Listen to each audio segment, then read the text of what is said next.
স্বপ্নে অনেক পানি দেখলে কি হয় বা স্বপ্নে অনেক বেশি পানি দেখলে কি হয়? আমরা অনেকেই ঘুমের ঘরে স্বপ্নের মধ্যে অনেক পানি দেখে থাকি। সেটা হতে পারে ঘরের মধ্যে, ঘরের বাহিরে, কিংবা নদী, খাল, বিল, যে কোনো স্থানে আমরা অনেক বেশি পানি দেখতে পারি। তো আজকের এই ভিডিওতে আমরা স্বপ্নে অনেক পানি দেখার সঠিক ব্যাখ্যাটি নিয়েই আলোচনা করব ইনশাআল্লাহ। চলুন কথা না বাড়িয়ে আমরা মূল আলোচনায় চলে যাচ্ছি।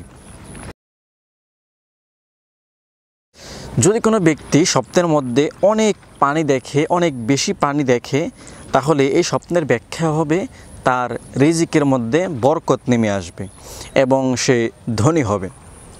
যদি কোনো ব্যক্তি স্বপ্নের মধ্যে পরিষ্কার, পরিচ্ছন্ন, স্বচ্ছ অনেক বেশি পানি দেখে, তাহলে এই স্বপ্নের ব্যাখ্যা হবে সে সুখ শান্তিতে জীবনযাপন করবে, অর্থাৎ তার জীবনে সুখ শান্তি নেমে আসবে।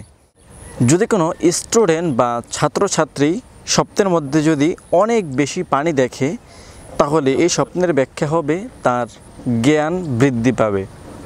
যদি কোনো ব্যক্তি স্বপ্নের মধ্যে ময়লাযুক্ত বা ময়লা পানি দেখে, অনেক বেশি ময়লা পানি, তাহলে এই স্বপ্নের ব্যাখ্যা হবে সে চিন্তায় পড়ে যাবে বা চিন্তিত হয়ে যাবে।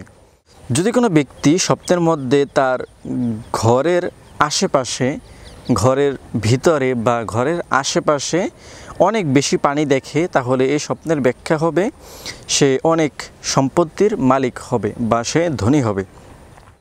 যদি কোনো ব্যক্তি স্বপ্নের মধ্যে স্বচ্ছ অনেক বেশি পানি দেখে, স্বচ্ছ পানি অনেক বেশি দেখে, তাহলে এই স্বপ্নের ব্যাখ্যা হবে সে সুস্থ থাকবে বা সে যদি অসুস্থ হয়ে থাকে তাহলে আল্লাহ তাআলা তাকে সুস্থ দান করবেন।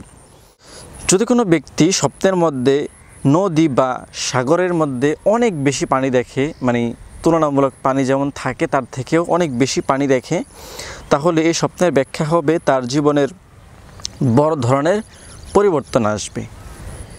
যদি কোনো ব্যক্তি স্বপ্নের মধ্যে অনেক পানির ঝর্ণা দেখে, পানির অনেক ঝর্ণা, অনেকগুলো ঝর্ণা পানির দেখে, তাহলে এই স্বপ্নের ব্যাখ্যা হবে তার প্রতি আল্লাহ তাআলার রহমত বর্ষিত হবে।